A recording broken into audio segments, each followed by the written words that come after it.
1st of April 2025 to the 31st of October this year was 91. So 91 people have been released in error from prison during that time frame. That's about 7 months, and if you do the maths, it's about 3 a week, let's say. Now, during that period, we've had 2 Justice Secretaries. Shabana Mahmood, who is the Home Secretary, was in charge of our prisons until early September. Then she was promoted to Home Secretary in the reshuffle, and David Lammy took over.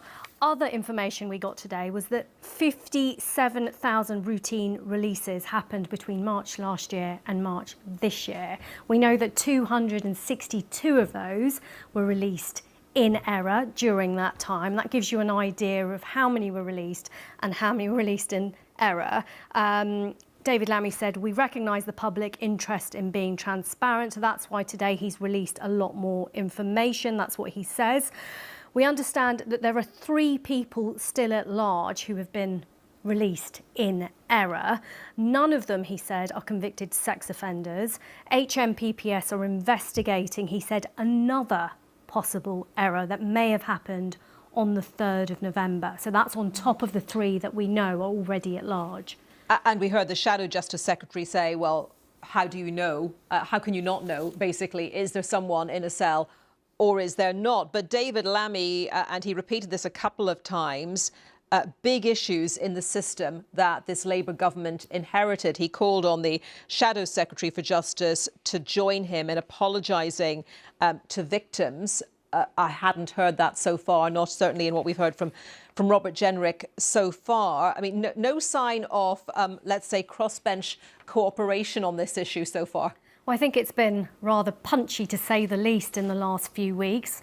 This issue is front and centre at the moment. It's really drawn a lot of attention to the creaking criminal justice system and the state of our prisons. We know that before Rishi Sunak left as Prime Minister, this was something that was rumbling on. I've been covering prisons for many years, and I don't remember a period where prisons were not in a lot of trouble, but this really has reached a point where they are at breaking point. Another figure, Anita, that was mentioned by the Justice Secretary and the Deputy Prime Minister was that there have been 860 releases in error between 2010 and 2011, so that period, between the end of 2010 and 2011 to 2023 and 2024. That's, some might say, a very big number, and that was under the previous government. We've also got some details on the 3 that are still at large. He explained that case 1 was inside for failing to surrender to police. He was released in error in December 2024. Case 2 was inside for Class B drug offences. He was released in error in August 2024. And Class 3 was inside for aggravated burglary, and he was released in error in June 2025. So that's all under this government, but also under the Justice Secretary, Shabana Mahmood. Just briefly and finally, Seema, we heard David Lammy say that there must be a reduction in the risk of release in error and a reversal of the trend over the course of this Parliament. And then he went on to list a number of changes that he is going to adopt, including this new Justice Performance Board, which he said had its first monthly meeting yesterday, including simplifying the sentencing management guidelines, which apparently currently extend to more than 500 pages. What's your assessment of what he is introducing? Do you think that will make a change? Well, what I do know is from prison staff that I've been speaking to for several weeks now is that there is a lot of bureaucracy, a lot of form filling, a lot of box ticking, a lot of calculation of sentences going on. When you've got 57,000 routine releases happening in a year's period, that is a lot of paperwork. And he has put additional checks in, and I'm told by people who work in prisons that those additional checks have increased the bureaucracy. So we heard from Lord Timpson, the Prisons Minister, yesterday that in Wandsworth, HMP Wandsworth, they were now using AI to help with the calculation of sentences. So I think there will be a real demand from people working in prisons for that system to be simplified. And I think that's what the Justice Secretary was saying in the Commons today, that by having these, various performance boards, etc., he hopes that he's able to kind of come to some sort of simplicity in the system that makes things a lot more easier. OK, Seema, thank you very much. Seema Kotecha, our senior UK correspondent.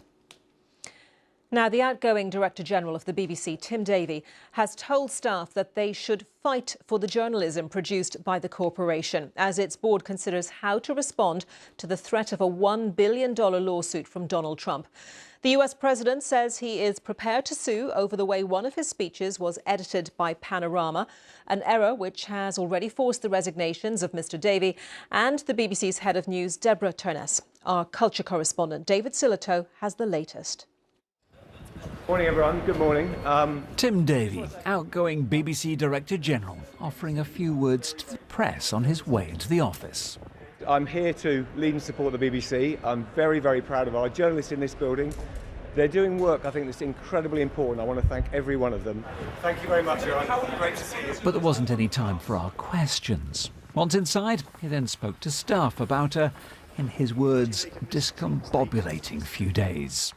I want to say to everyone, I really know that these moments in the BBC, I've lived them actually as a staff member. I've seen the BBC go through very tumultuous times, and they can be discombobulating. You can ask questions of, where is the BBC going? Are we rudderless? What happens to the future? And they're stressful. They're difficult. And it's not over. A key reason he's going is the controversy over a clip of a Donald Trump speech in a Panorama last year. We're going to walk down to the Capitol, and I'll be there with you. And we fight. We fight like hell. And if you don't fight like hell, you're not going to have a country anymore. That was an edit of two different parts of his speech that the BBC board now admits was an error of judgment. Donald Trump's opinion is rather more forthright, and a letter has been sent threatening a $1 billion lawsuit if legal demands aren't met. Of course, the case would hinge on how much this programme damaged Donald Trump's reputation. Proving that Panorama caused additional serious harm is a bit of a stretch. If it can be shown by the BBC that his reputation was already in tatters on this issue, blaming the BBC for the wreckage of that, I think, is a bit of a tough sell. But for the BBC, having lost now both its Director General and Head of News, questions were asked today about rumours of a plot by the BBC board. Claims dismissed by the chairman as fanciful. But the topic of the BBC will today be discussed in Parliament. And the government line at the moment? The BBC will have to respond to the comments made by the President and his lawyers. What I would say is when the BBC gets things wrong, it should say that and it should correct its mistakes. But I don't think in any of this we should lose sight of how important the BBC is. So Tim Davie may have decided to go, but with a Friday deadline from the US President to respond to his demands, there's more than a few things to deal with before he finally leaves the BBC. David Sillitoe, BBC News. Lewis Goodall is host of the News Agents podcast and former policy editor of BBC Newsnight. He told me the BBC's standards and record on accuracy were better than those of the media organisations attacking it.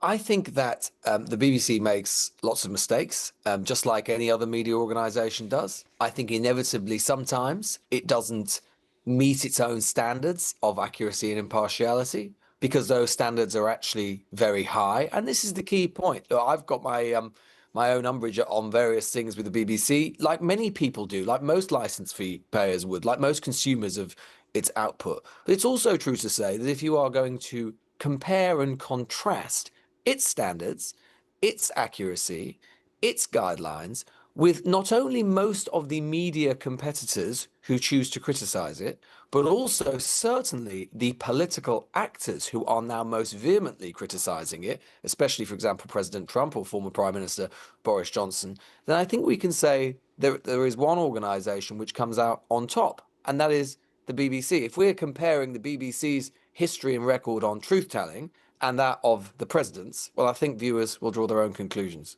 You mentioned Boris Johnson there, the former Prime Minister. Well, the BBC Radio 4 presenter Nick Robinson said that there is a campaign to destroy the BBC. And Boris Johnson said there is a difference between trying to destroy it and trying to hold it to account. Does he have a point? Well, look, the BBC itself has accepted and acknowledged that edit was wrong on Panorama. It was wrong because it misrepresented what President Trump said that day. My contention would be to gently say to the former prime minister, who, for his own reasons, whatever they are, seems so intent on defending the president's reputation for truth-telling. I would say that that BBC Panorama report substantially misrepresent what the president did, not just that day on January the 6th, but on every day leading up to January the 6th from the election. And the reason, as you were hearing from your legal expert there, that if the president did choose to take this to court, it is highly unlikely that he would win. And if the BBC did take it to court, it's highly likely that they would win. And in fact, I think probably that's what they ought to do. The reason is because, frankly, President Trump on this question of January the 6th has no reputation or little reputation to defame. Ultimately, the only reason that all of those people, that insurrection happened, those riots happened, the Capitol was broken into, was because of what President Trump did. He lied about the election outcome. He continues to lie about it to this day. We know that not only because of the fact he was impeached for it, including by Republicans, not only because of the meticulous, detailed investigation that the congressional report into the events of that day set out, but also because in subsequent interviews with the people involved, the rioters themselves, many of them, have said that the reason they were there that day is because they thought that they were doing what President Trump wanted to do. They were listening and taking their cues from him.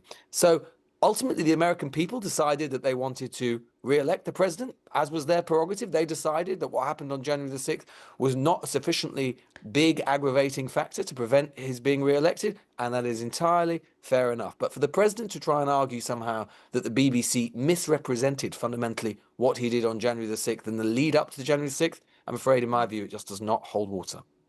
How does the BBC then move forward from this, Lewis? We heard the former Shadow Culture Secretary, Baroness Debonair, earlier saying that the process of the BBC's charter renewal and the process of appointments to the BBC's board, they have to be separated from political control, from political influence. Is that possible, do you think? Well, I think it's certainly true to say that appointees to the BBC board, if they are going to be political, and I can see the argument to say that ultimately there has to be some political oversight, given it is licence fee payers' money, it's just a tax by another means, then at the very least, those people ought to go before Parliament for proper scrutiny. There are members of the BBC board right now, political appointees, who we don't know really what they're doing on a day-to-day basis. Scrutiny of their activities is extremely limited. The BBC can be very opaque. And what I'd say is this, look, the BBC doesn't have a right to exist. Like any media organisation. It's got to improve, it's got to change, it's got to adapt to the 21st century. And I am not sure whether it is capable of those changes. But what I am sure about is that if it chooses to resile back away from this fight with President Trump, if they were to cower, as US media organizations have chosen to do, I actually think that that would be the nail in the coffin for the BBC. Because what the BBC will have elected to do, ironically enough, the people who have written this report, which started all of this off, say that they're very concerned about BBC impartiality. I would argue that what the BBC has done, the events of this last week, I think that has been the most partial act of all. Why? Because what it has done is that it has allowed President Trump and his movement to claim that somehow what he did on that day was fundamentally misrepresented by the world's media, using that BBC Panorama report as Exhibit A for that case. For the reasons that I've explained, that is nonsense. That is not the case. And it cannot be the case that the BBC, if they choose to apologise, and that's perfectly fair enough for the use of that clip, they must be crystal clear that the thrust of that reporting, which is that Donald Trump was clearly responsible for the events of January the 6th, is absolutely correct for all the reasons that I have said. Because if they resile from that, then they will have done something that is very bad indeed. They will have endorsed a distorted version of the truth, something that President Trump has been keen to do for a long time now.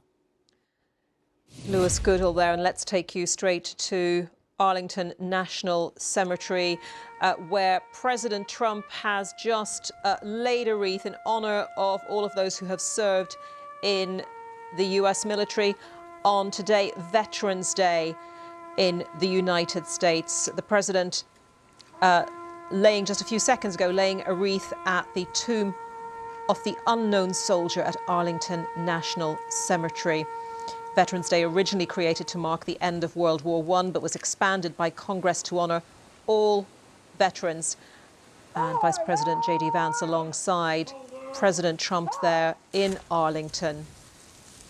It's a federal holiday today in the US to honour the service of all military personnel who have served the United States. We will be back after this short break. Around the world and across the UK, this is BBC News.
A Chinese fraudster involved in a Bitcoin scam worth more than £5.5 billion has been sentenced to more than 11 years in prison.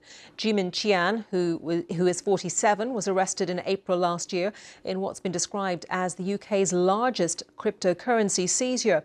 She defrauded tens of thousands of victims in China through a Ponzi scheme before fleeing to the UK as an international fugitive.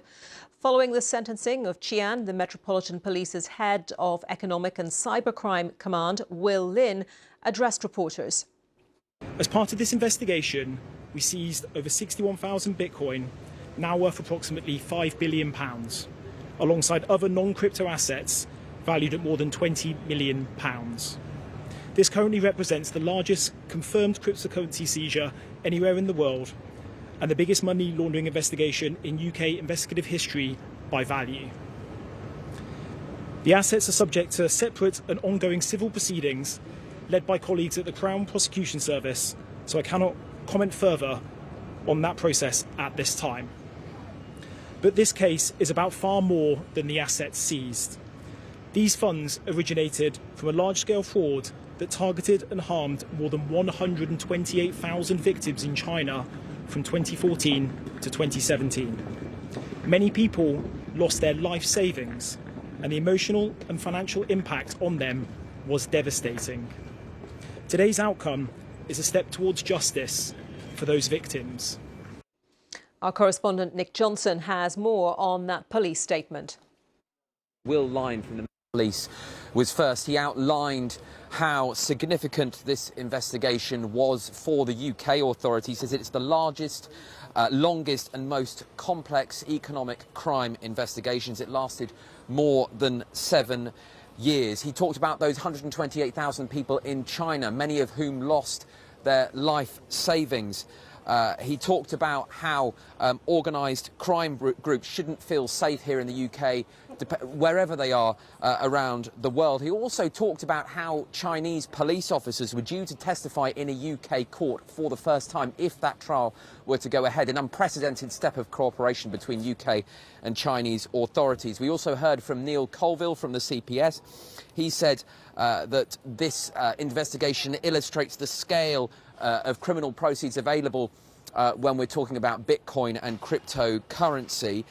He says it marks the end of many years of complex and detailed work, and the fact that the defendants pleaded guilty, he said, was testament to the thoroughness of the investigation. He says that cryptocurrency, which was seized, around £4.8 billion, is in the process of being seized. 128,000 victims in China. Nick Johnson reporting. The High Court in London has rejected an attempt by a local council to prevent a hotel from housing asylum seekers. Epping Forest District Council had claimed the owners of the Bell Hotel were in breach of planning rules and said the High Court decision was a devastating ruling for local democracy. But a Home Office spokesman said the judgment allowed it to continue its work to close every asylum hotel in an orderly, planned and sustained programme. Our correspondent Daniel Sanford is in Epping.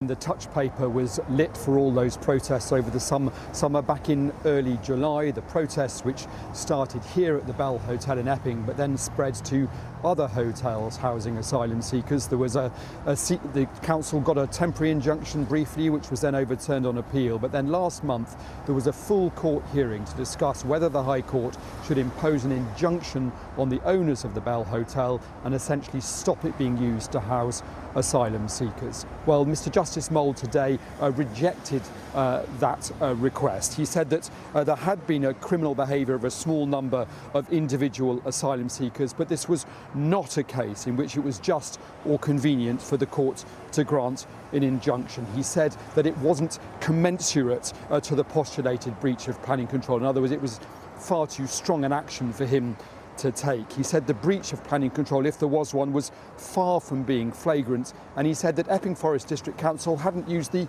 conventional methods of dealing with a breach of planning control, for example, issuing an enforcement notice. Daniel Sanford reporting. To Pakistan now, because at least 12 people have been killed in an explosion near a crowded courthouse in the capital, Islamabad. 27 others were injured. Some of them are in a serious condition. Pakistan's Interior Minister said the suicide bomber failed to enter the court building but detonated the device outside. Our Pakistan correspondent Carrie Davis sent us this from the scene. Now you can see the judicial complex just behind me. It's the building with the Pakistan flag on the top, and here is the main entrance to the judicial complex. Now this explosion happened at around lunchtime, when there would have been lawyers, there would have been journalists, there would have been defendants milling around here outside the court's area. When this explosion happened, the police have cordoned off this area, but you can just about make out between the partitions the chassis of a burnt-out vehicle, of a burnt-out car. There's also still a fire engine in place, obviously police tape too, and there are still some emergency ambulance vehicles here on the site. Now, despite the fact that this area has been cordoned off with barbed wire, we can make out that there are bloodstains on the road from those who were caught up in the explosion. The Interior Minister of Pakistan has already visited this site and spoken to local journalists. He has claimed that this was a suicide bombing and said that the suicide bomber was attempting to try to get inside the judicial complex but was unable to, and instead targeted a police vehicle outside of the complex. We know that people have died in this explosion and that people have been injured who are being cared for at a nearby hospital, but we are still waiting for more information from the authorities. Carrie Davis reporting from Islamabad. Do stay with us here on BBC News. We'll have Business Today for you next, and that is with Ben Thompson.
Now on BBC News, the latest business news from across the globe. Business Today.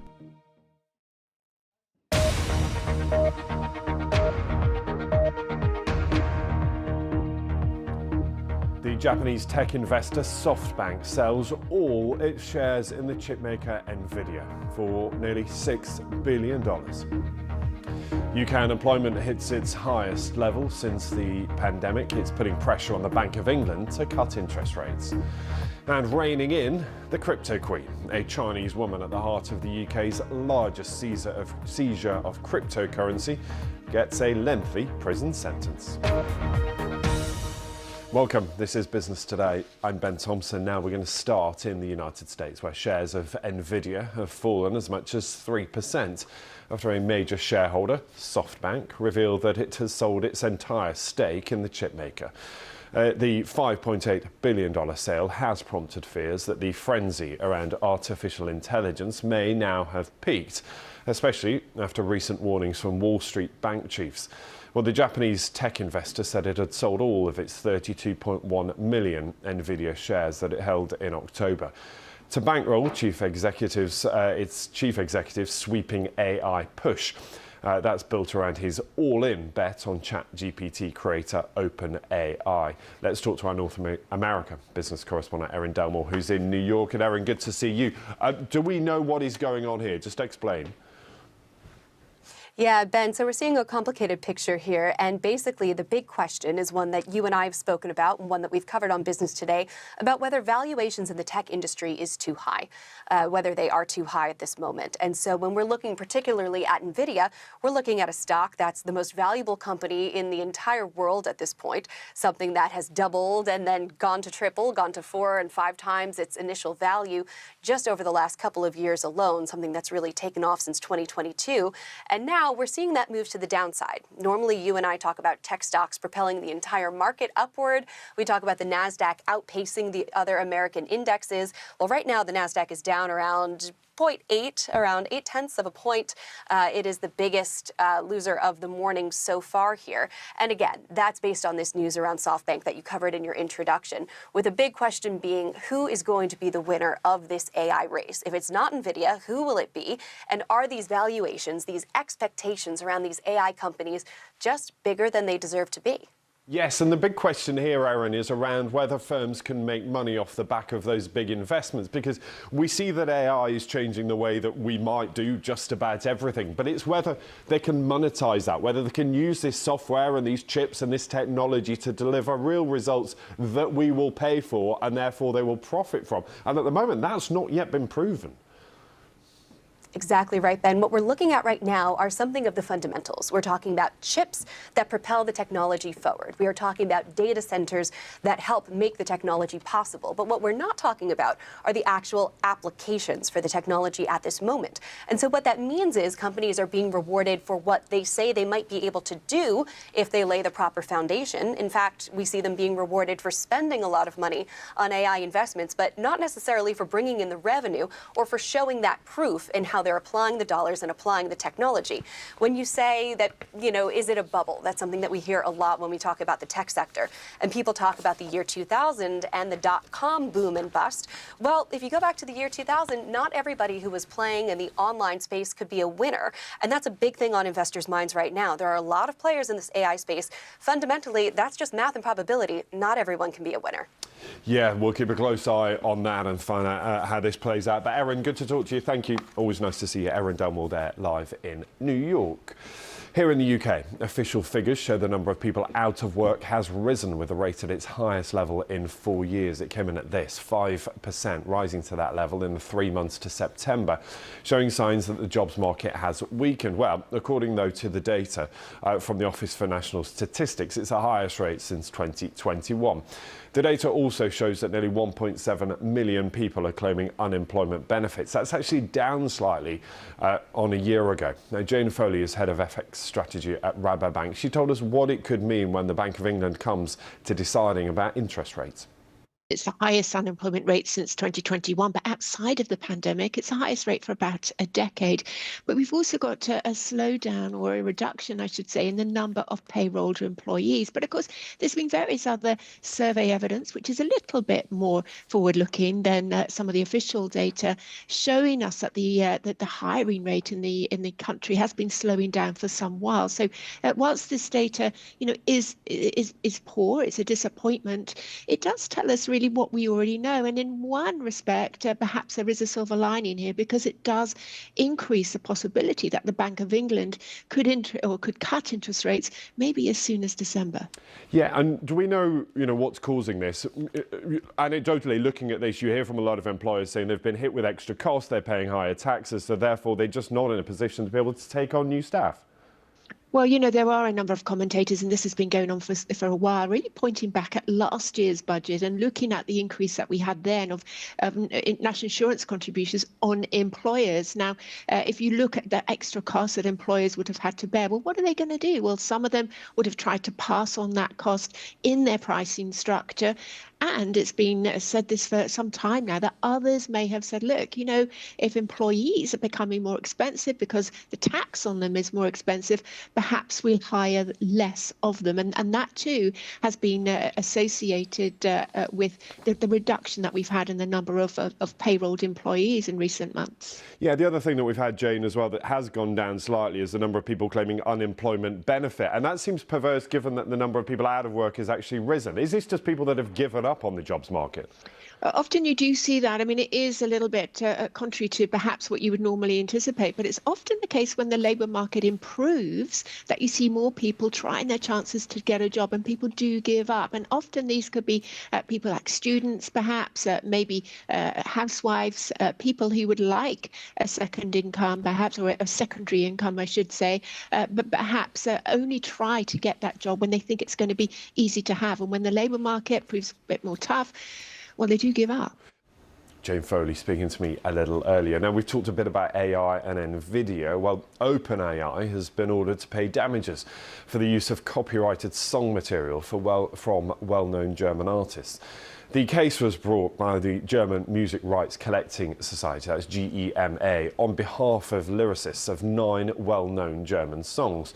They've argued that OpenAI's chatbot, that's ChatGPT, reproduced lyrics from copyrighted German songs without permission, and that its AI was trained on protected content from the repertoire of its nearly 100,000 members. Earlier, I spoke to the boss of GEMA, that's Dr. Tobias Holzmuller, and he told me about the importance of today's ruling. It definitely is a landmark decision because it goes well beyond just the actual case that's been heard. It's the first case in Europe where a court says that under EU law, if you are an AI company operating a large language model, you have to ask prior permission from the rights holders whose content you're using to train your model and reproducing the content in the further process of this model. So this changes everything. And what was it that ChatGPT, or in this case OpenAI, was trying to do with that data that it had mined from these songs? Basically, we were able to prove that OpenAI not only trained on the data, but stored these lyrics that are written by our members permanently in the model. And the model reproduced these lyrics when users typed in simple prompts such as, give me the lyrics for this and that song. So basically, they were acting like a database of song lyrics where you could withdraw all the lyrics that you would request from the large language model. So at the moment, this was just about lyrics. It wasn't about trying to recreate new songs based on what it had learned from your catalogue.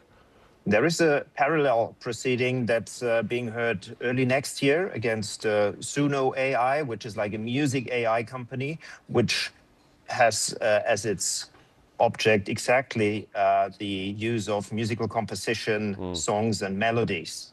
So that will be the parallel proceeding, and we'll know by January. And this goes to the very heart of this debate, doesn't it? That, the AI models are not able to learn from, or if they are able to learn from original content, then there is no incentive to create original content again. Exactly. And this is why our members who are songwriters, composers and lyricists really feel deeply threatened by these type of models. There are legitimate uses for music AI services, such as there are legitimate uses for big chatbot models, but they need to license the training data, and they need to be deployed in a way that it's not threatening human creativity. I guess that's why our members encourage us to bring this case to court. Now, elsewhere today, a Chinese woman at the heart of the UK's largest seizure of... let's talk about We'll return to that story in just a second. But yeah, let's return to what we were hearing there about the crypto. It's a really important story given around the concern about the theft of that. I'm trying to bring you the details, but let me explain what's happened and hear from Tony Han. Police! Police! Where you are? Caught in bed. Police raid the home of Qian Zhimian, the woman who brought 61,000 bitcoins to the UK. Authorities say Qian bought this bitcoin with money from a scam she led in China that pulled in 128,000 people. Police were tipped off when Qian tried to buy an £11.5 million property in North London with her assistant, Wen Jian, using the bitcoin. They weren't able to explain the source of Qian's wealth. In reality, it was very basic. Miss Wen and Miss Qian didn't mix in criminal circles in the UK. So they didn't really know the best way of laundering, and they were trying to do the best that they could, which wasn't particularly good. Police raided Qian's home multiple times, finding bundles of cash and expensive jewellery. She needed lots of assistance. DC Ryan's team also found documents in which Qian set out her dreams and ambitions, all carefully itemised and costed, some of them running into the millions of pounds. These ranged from buying jewellery and entering into UK high society, for kingdom design, to becoming Queen of Liberland, an unrecognised micronation on the Croatian-Serbian border. The price of Bitcoin has risen 20 times since 2017, and the haul seized by UK police from Qian is now worth £5 billion. And the UK courts are now deciding where it should go. Some reports have suggested the UK government will seek to retain the cryptocurrency. Victims believe they should be paid back.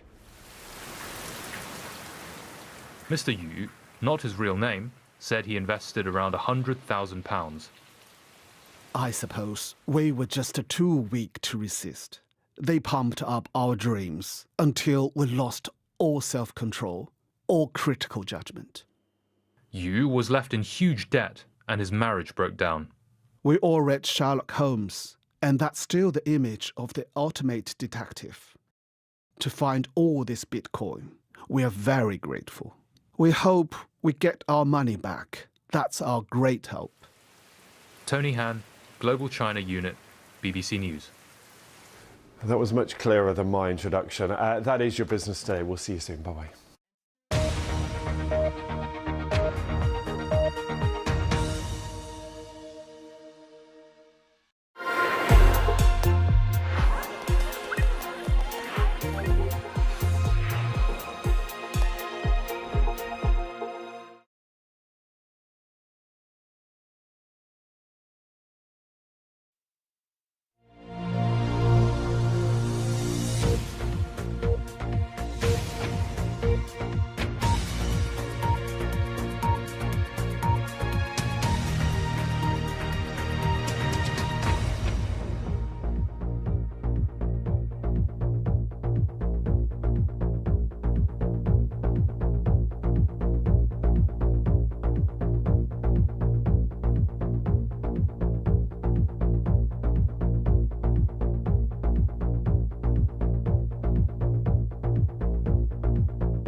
Every generation has to fight to maintain democracy.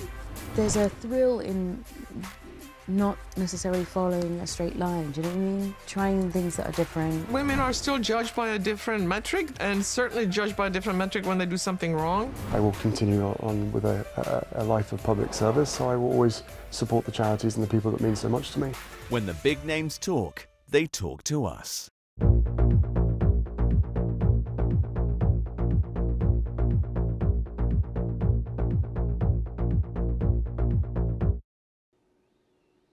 Hello, I'm Anita McVeigh. You're watching Verified Live. In India, the Prime Minister has described yesterday's deadly car explosion in Delhi as a conspiracy and vowed to bring to justice those responsible. At least 12 people were killed and around 20 others injured when a vehicle stopped at a red light and exploded, according to Delhi's police commissioner. Intense flames ripped through other vehicles near the popular landmark, the Red Fort, in the crowded Old Delhi quarter. Crime scene investigators are examining the wreckage for evidence, but the cause is as yet unknown. The Red Fort is closed for 3 days, and police say security has been stepped up at other popular sites, including the Taj Mahal. Our correspondent Davina Gupta is in Delhi and following developments. On a regular day, you could not set foot in this part of Delhi because it will be extremely crowded with residents, shoppers and tourists. But today, it bears scars of yesterday's explosion. Around me, you can see this big market has been closed. There are security agency officials who are still going in. Throughout the day, we have seen teams go in and try and piece together what exactly happened. Behind that white scaffolding are charred remains of the moving car where the explosion happened, and also other vehicles that were set alight. This is also the place where at least 8 people lost their lives. And what we've been given to understand from the preliminary report is that for now the police has registered a case under the stringent Anti-Terror Act in India called the UAPA. The Home Minister has been meeting various security officials through the day, and he said they're exploring all possibilities for now. But answers are not yet coming, especially for family members who've lost their loved ones. We know there was a bus conductor among those who died. There was also an e-rickshaw driver who lost his life, and their families are demanding answers. We also know that in this place, which is right next to the iconic Red Fort, it has been shut for the public. We are waiting for more information from the government as to what exactly has happened. But for now, this area remains tense. Davina Gupta in Delhi. We've also been telling you today about the explosion in the Pakistani capital, Islamabad, which has killed 12 people and injured another 27. Our Pakistan correspondent, Carrie Davis, has just sent us this, saying that Pakistan's Prime Minister, Shehbaz Sharif, has claimed that that explosion was the work of, in his words, Indian terrorist proxies. He has not presented any evidence to substantiate the claim. You may remember earlier this year the increasing tension between the two countries after India accused Pakistan of having links to a militant attack in Indian-administered Kashmir, which Pakistan denied. A series of military actions between the two sides following until a ceasefire was brokered. But now our Pakistan correspondent saying that the Prime Minister of Pakistan has claimed the explosion in Islamabad was the work of Indian terrorist proxies without presenting any evidence for that claim. To Ireland now, where Catherine Connolly has signed the official declaration at Dublin Castle to become the President of Ireland. She is the country's 10th president. Surrounded by politicians, judges and other guests, Mrs Connolly has taken over the role from Michael D. Higgins, whose 14-year term ended at midnight. Let's hear some of her speech. As President, I will foster an inclusive and open dialogue across the island in a manner that highlights and recognises our similarities and respects our differences. I want to acknowledge our large and growing diaspora. There is hardly a family on this island that does not have a personal experience of migration. On every continent, our immigrants have put their ingenuity and hard work at the service of new homelands. Yet they have kept their love of Ireland and its culture deep in their hearts. The new President of Ireland, Catherine Connolly. A British-Hungarian writer, David Soloy, has won the Booker Prize, the UK's top literary award, for his novel called Flesh. The story features a shy 15-year-old boy from a Hungarian housing estate who becomes a driver and security guard for London's ultra-rich. Among the author's fans are the singer Dua Lipa, who last month highlighted the novel in her popular book club. Let's hear from the winner. I felt Flesh is quite a risky novel, a risky book. It felt risky to me writing it. And I remember Hannah Weston, my editor at Jonathan Cape in London, when we were talking about the title of the book, maybe a year ago, wondering aloud whether she could imagine a novel called Flesh winning the Booker Prize.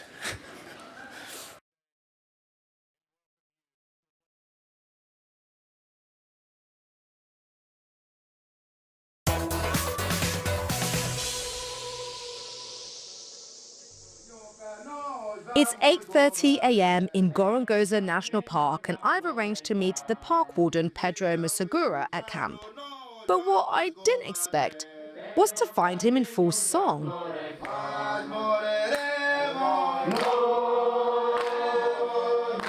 He's leading the park's rangers today, and I've since found out that he adapted this song for them himself as a sort of rallying cry, declaring they'd give their lives for flora and fauna.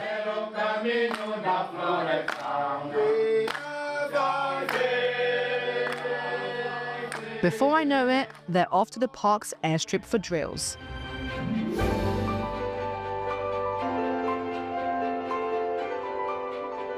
There's 261 rangers in the park in total, and they play an important part in supporting the wildlife restoration, helping deal with animals straying into the nearby community, as well as leading the fight against poaching, something which has much reduced in recent years, but still occasionally happens. They do look very serious, and they do look like they mean business. I know I wouldn't want to mess with them. But even the rangers have to stop as an aircraft approaches. Although the animals don't seem to have gotten the message. Those are warthogs. Yeah. This to us is success, because 20 years back, to view one warthog like that, one, not 5 like this, to view one, we used to spend 1 month, 2 months to see one warthog. Wow. And now they're just on the airstrip. Now they're at airstrip. The motorbike, he's there to deter them and scare them away. But they don't move. They've just come back. They don't care. Yes. At least it means they're comfortable with living alongside you. Yeah, it is what in reality that is coexistence. Yeah. You know, it is showing that we can stay together with the animals.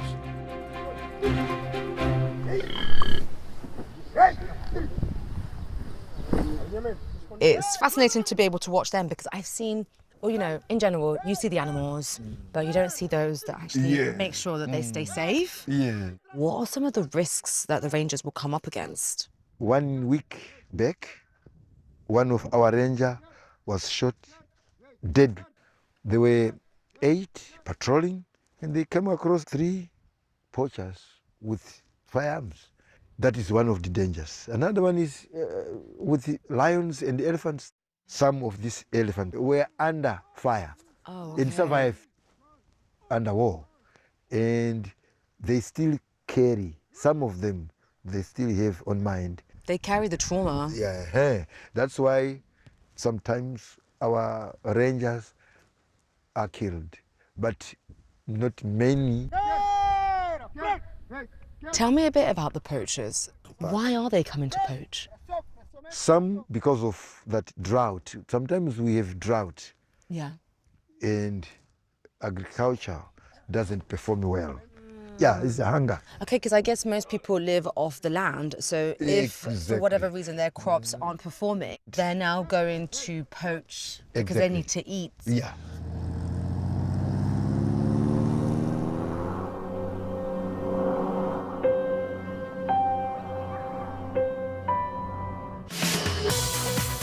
The Travel Show, your essential guide wherever you're heading. Every weekend on BBC News.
Thousands of people have come here to the centre of Seoul this evening. They have come to celebrate the newly elected president, Lee Jae-myung. He's been firing rubber bullets at the direction of the crowd, and it shows you just how volatile the situation is. We're seeing scenes of destruction like this one across Mandalay, and the reality on the ground is there just aren't enough pairs of hands. Given the scale of the attacks we've seen over the past 48 hours, it doesn't feel like we're in ceasefire territory. There when the story breaks, BBC News.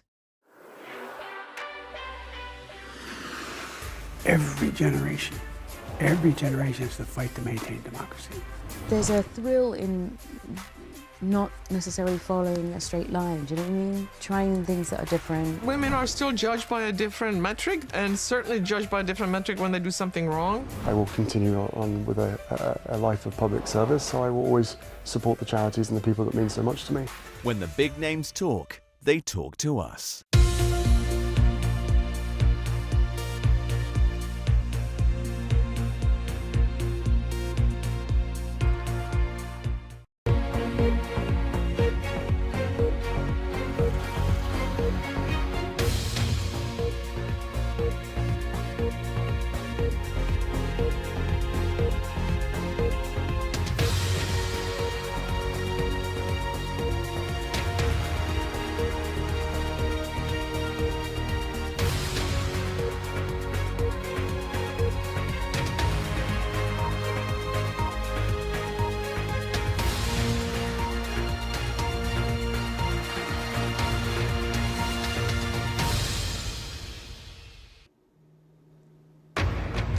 Live from London, this is BBC News. With the BBC in turmoil, the Culture Secretary is due to address Parliament in the coming minutes, while the outgoing corporation boss tells staff the organisation will survive. I think we've got to fight for our journalism. I'm really proud of our work, and the amazing work locally, globally that we're doing is utterly precious. We have a special report from Sudan, where witnesses claim nearly 500 patients and staff were killed at the Saudi hospital in El Fasher. Right now, I feel extremely hopeless. I've lost my colleagues, the people whose faces I used to see smiling. The High Court in London rules asylum seekers can continue to be housed in Epping's Bell Hotel. Britain's Justice Secretary apologises in Parliament as new figures show more than 90 prisoners have been freed by mistake since April. I give an unequivocal apology to all who have faced worry or worse as a result of releases in error.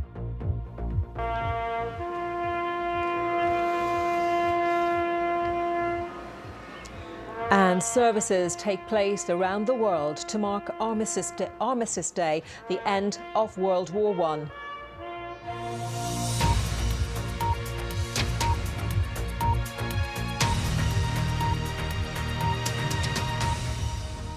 Hello, I'm Anita McVeigh and welcome to Verified Live. The outgoing Director General of the BBC, Tim Davie, has told staff that they should fight for the journalism produced by the corporation as its board considers how to respond to the threat of a $1 billion lawsuit from Donald Trump. The US president says he is prepared to sue over the way one of his speeches was edited by Panorama, an error which has already forced the resignations of Mr. Davie and the BBC's head of news, Deborah Turness. Our culture correspondent, David Silito, has the latest. Morning, everyone. Good morning. Tim Davie, outgoing BBC Director General, offering a few words to the press on his way into the office. I'm here to lead and support the BBC. I'm very, very proud of our journalists in this building. They're doing work, I think, that's incredibly important. I want to thank every one of them. Thank you very much, Your Honour. Great to see you. But there wasn't any time for our questions. Once inside, he then spoke to staff about a, in his words, discombobulating few days. I want to say to everyone, I really know that these moments in the BBC, I've lived them actually as a staff member. I've seen the BBC go through very tumultuous times, and they can be discombobulating. You can ask questions of, where is the BBC going? Are we rudderless? What happens to the future? And they're stressful. They're difficult. And it's not over. A key reason he's going is the controversy over a clip of a Donald Trump speech in a Panorama last year. We're going to walk down to the Capitol, and I'll be there with you, and we fight. We fight like hell. And if you don't fight like hell, you're not going to have a country anymore. That was an edit of two different parts of his speech that the BBC board now admits was an error of judgment. Donald Trump's opinion is rather more forthright, and a letter has been sent threatening a $1 billion lawsuit if legal demands aren't met. Of course, the case would hinge on how much this programme damaged Donald Trump's reputation. Proving that Panorama caused additional serious harm is a bit of a stretch. If it can be shown by the BBC that his reputation was already in tatters on this issue, blaming the BBC for the wreckage of that, I think, is a bit of a tough sell. But for the BBC, having lost now both its Director General and Head of News, questions were asked today about rumours of a plot by the BBC board. Claims dismissed by the chairman as fanciful. But the topic of the BBC will today be discussed in Parliament. And the government line at the moment? The BBC will have to respond to the comments made by the President and his lawyers. What I would say is When the BBC gets things wrong, it should say that and it should correct its mistakes. But I don't think in any of this we should lose sight of how important the BBC is. So Tim Davie may have decided to go, but with a Friday deadline from the US president to respond to his demands, there's more than a few things to deal with before he finally leaves the BBC. David Solito, BBC News. Well, let's speak now to our political correspondent, Damian Grammaticus, as we wait on the Culture Secretary to make a statement in the House of Commons. Damian, afternoon to you. Potentially a very consequential statement from the Culture Secretary for the corporation as people look to see what level of criticism and indeed support there is for the BBC at this time. Yes, well, it will be interesting, Anita, because the Culture Secretary was on the airwaves on Sunday morning as all of this issue was gathering steam. And at that point, she did say she thought that there were, she took very seriously all the issues that had been raised, but she had confidence in the leadership of the BBC. That was then followed by the resignations of both the Director General and the Chief Executive of News by that same evening. And this is going to be the first time we have then heard again from the Culture Secretary. I think, the government line has been signalled very clearly, and you heard it there from the Work and Pension Secretary, Pat McFadden, who was saying that if the BBC had made mistakes, it should apologise. But he did also make a very clear point of saying that the BBC was a valued institution for the country. It was more important than ever in a time of, media diversity, media sort of split opinions, fake news. All those things meant that the BBC, he said, had to be trusted and was valued as a British institution, whilst needing to address issues it faced. So the government line has been clear on that. The opposition will be interesting, I think, to see how far they go, because we have heard, obviously, from the Conservatives and Reform UK, some pretty trenchant criticism. So the Conservative leader, Kemi Badenoch, she's been saying that while the BBC should be treasured, it should have humility, she said, rather than contempt for and sneering at those, pointing out its own mistakes. It needed to look at those. And she said there were serious questions for a long time about the way she thought about the way it had covered issues of sex and gender, the way it had covered its approach to Jewish people. And she said that it may well, many of those people believe that the BBC is institutionally biased against them. The Reform UK leader, Nigel Farage, he said he thought that the BBC had been institutionally biased for a long time. The Liberal Democrats, by contrast, have a very different view. Their leader, Sir Ed Davey, has been saying that he believes the BBC, while not perfect, has to be defended. And he said that Donald Trump, in his view, was not a defending freedom of speech. He was trying to seize on one mistake by one programme, he said, to undermine the whole organisation. We simply cannot let that happen, said Sir Ed Davey. Damian, thank you very much, Damian Grammaticus, and we will bring you that live statement from the Culture Secretary, Lisa Nandy, which we are expecting pretty soon. Before that, in Sudan, one of the most shocking allegations of atrocities committed by the country's Rapid Support Force paramilitaries has been the claim of a massacre of nearly 500 patients and staff at the last functioning hospital in Al Fasher. The UN condemned the alleged mass killings at the Saudi maternity hospital, reportedly carried out as the RSF finally took over the besieged city, a main battle site in its civil war with the regular army. Well, let's speak now to our Africa correspondent, Barbara Plett-Usher. And Barbara, more and more witness testimonies coming to light. What have you been hearing? Well, a lot of the people who fled Al Fasher ended up in displaced persons camps in the town of Tawila, some 70 kilometers northwest of the city. And working with a freelancer on the ground there, we spoke to a medical lab technician and also a patient who had fled the Saudi hospital shortly before the RSF arrived. And just a warning to the audience that some parts of this report are distressing. Mohammed was in hospital the day Al Fasher fell to paramilitary troops. He'd been injured by shelling, yet even with a broken leg, he managed to flee the city on foot. Stopped by the RSF, but not taken like many others. They didn't beat me, but they questioned me a lot because of my injury, I think. They said, We know you're a soldier, but you're finished. You will die on the road anyway, so just go. But many who stayed at the Saudi hospital did not survive. This video filmed at a university building that doctors say was used to treat patients. Bodies cover the floor, those still living shot dead. Abdurabu is a lab technician who worked at the hospital. He fled towards the town of Tawila shortly before the paramilitaries arrived. Right now, I feel extremely hopeless. I've lost my colleagues, the people whose faces I used to see smiling.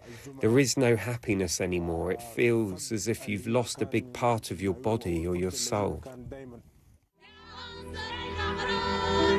The RSF denies there was a massacre, filming this video inside the hospital grounds to dispute the claims. And at a different location, it says doctors are now available to treat patients in Al Fasher.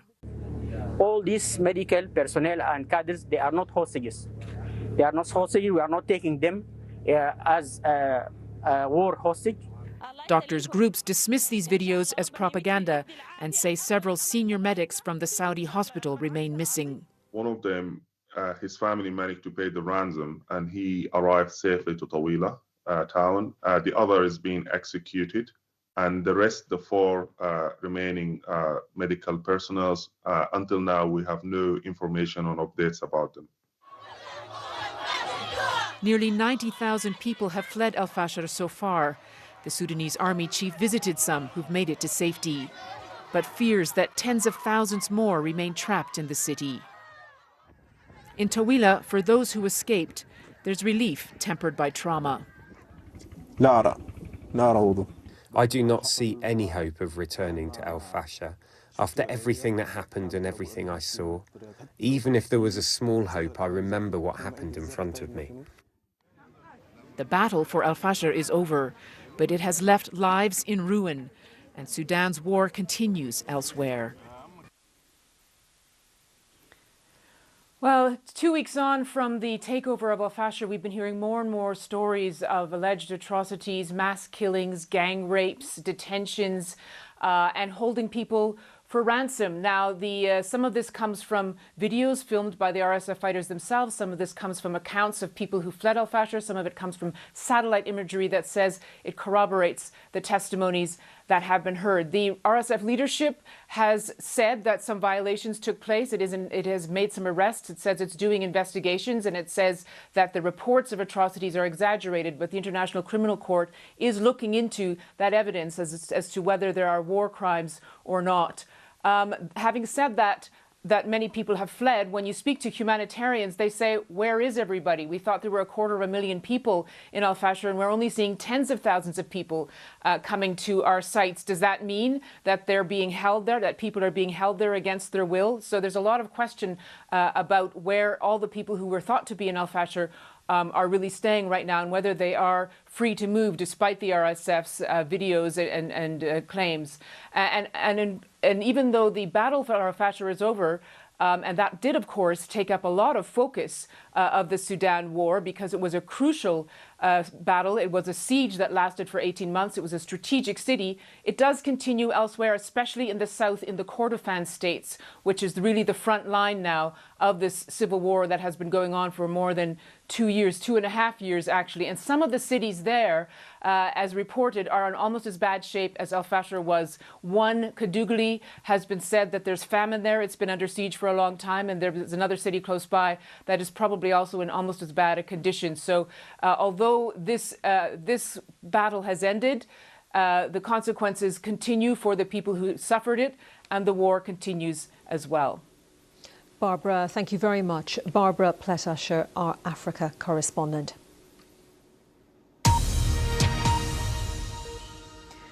Now, let me bring you up to date on a story just coming into us. We are hearing that a decision not to award compensation to WASPI women will be reconsidered by the government because of undisclosed evidence. Let me remind you who the WASPI women are.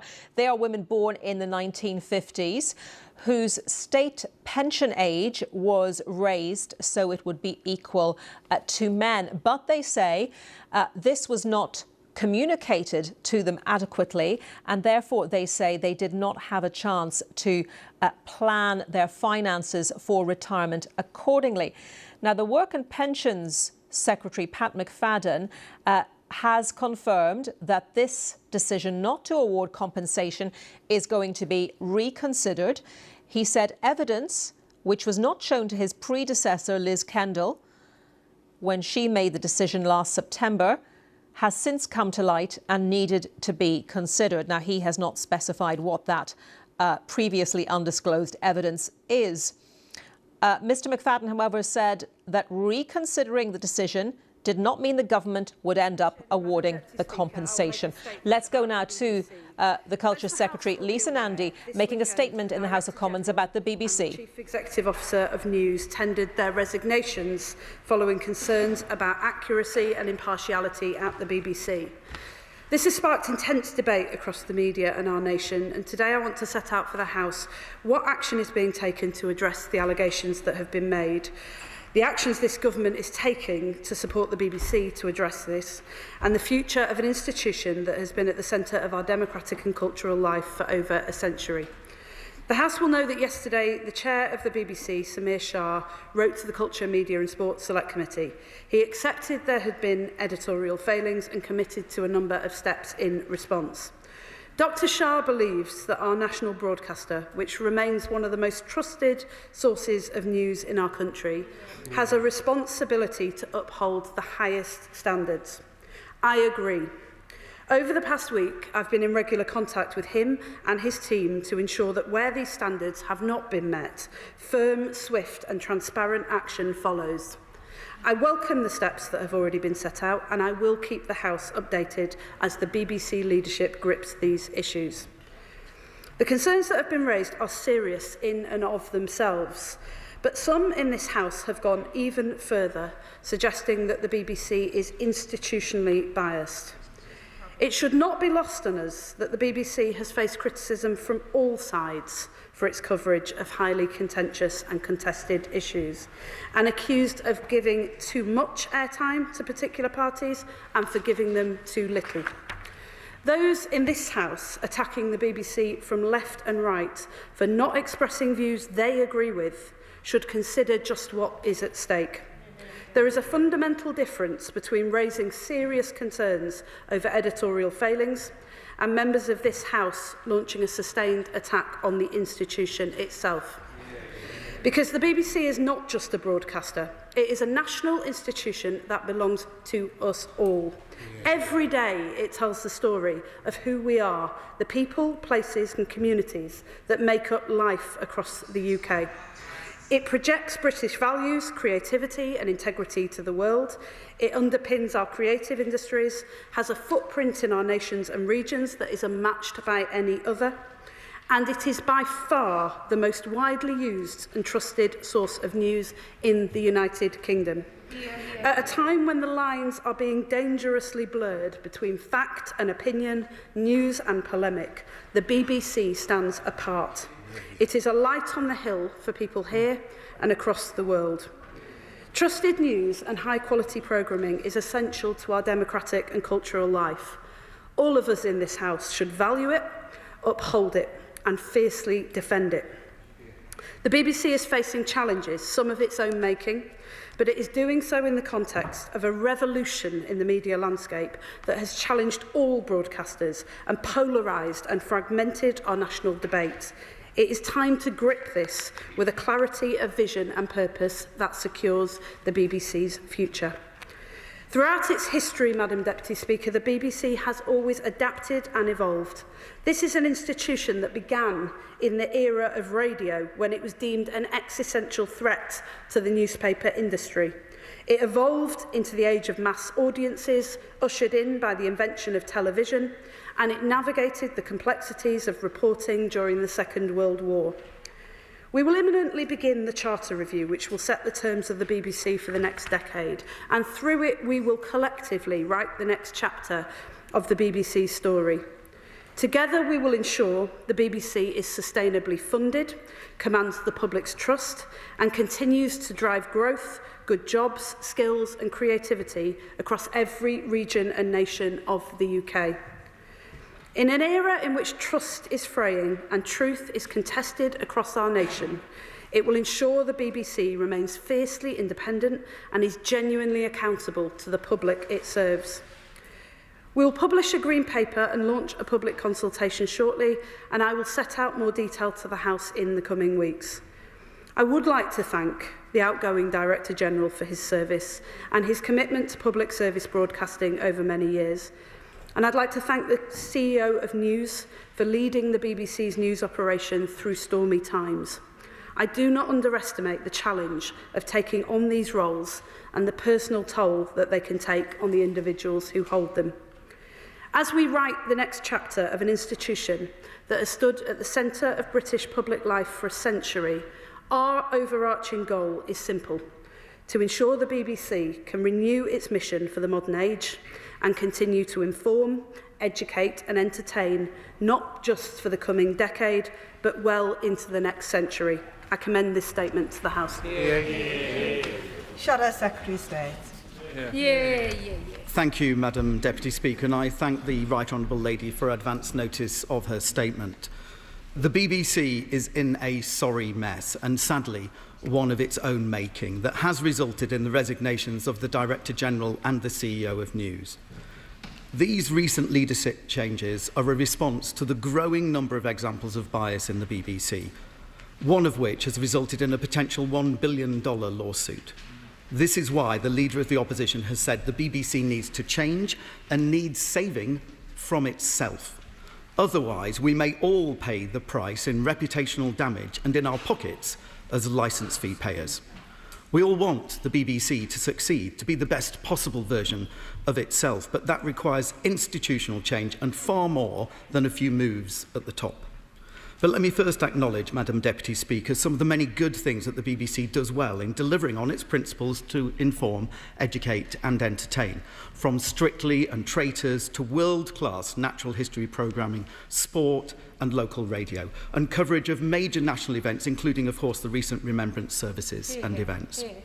These are things we can all be proud of, that contribute positively to the BBC's brand and reputation at home and abroad.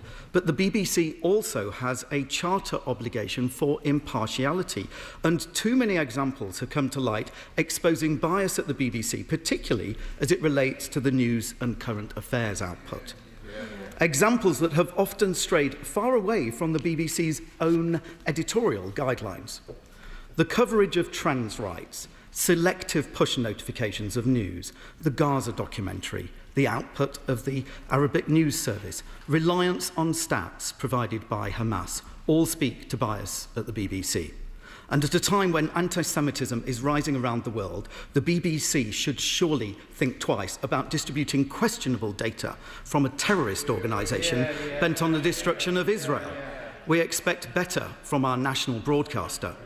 And I'm glad that the BBC chair has admitted an error of judgment relating to the Panorama programme on Donald Trump, which involved editing of his speech to give the impression that he said something that he did not say. The BBC now faces a hefty lawsuit, and we do not want to see the taxpayer, the licence fee payer, or the rest of the BBC suffer because of the poor judgment of Panorama programme makers who seem unable to distinguish opinion from impartial journalism, who clearly all thought the same. And that's precisely the problem. It's remarkable that in every area of their operations, the BBC seeks inclusivity and diversity other than in thought, other than in political thinking.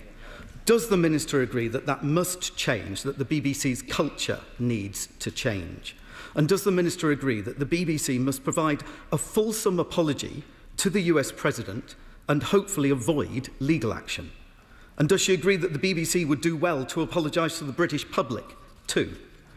Does she also agree we need a root and branch review of the BBC's adherence to impartiality, particularly as it relates to news and current affairs, and that we need more than apologies and resignations at the top, but clear actions on complaints processing, on governance, on oversight and on compliance to ensure that the BBC sticks to its charter obligations on impartiality and that it rigidly and consistently abides by its own editorial guidelines. The Minister did mention the next steps in the BBC Charter review, but we would appreciate more details on timelines as soon as possible. And could she confirm, though, what discussions she's currently having with the BBC leadership about the search for the new Director General? And given that the BBC Arabic service is funded in part by the British taxpayer through FCDO grants, can she confirm what discussions she is having with her FCDO colleagues about its future funding and governance arrangements, and about the impact the BBC's editorial failings have had with Israel and our partners in the Middle East? Action must be taken, and the serious issues discussed today must be addressed, Madam Deputy Speaker, because the BBC must become, once again, an institution that all of us, not just some of us, can be proud of. Secretary of State. Well, can I thank the honourable gentleman? I know this has been an issue that has been of serious concern to him as it's unfolded over the past week. And can I say to him from the outset that I do strongly agree with him that 2 resignations are not the answer to the challenges that the BBC has faced, not just over the last week, but in recent months. I've come to this House too many times to share with the House progress updates on editorial failings. He mentioned some in relation to Gaza and to Glastonbury, but there have been others as well. I'm pleased that the chairman of the BBC... You are watching BBC News. ...where the institution has made mistakes.